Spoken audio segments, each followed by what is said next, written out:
Intralogistics 4.0. Material handling and warehouse automation. Systems for the goods manipulation. Conveying in vertical, horizontal or uneven orientation.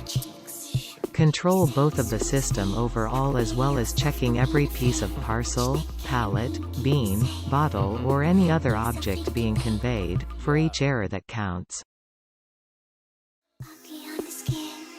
Trasing Conveyors engineers develop a reliable remote control of the system in real time.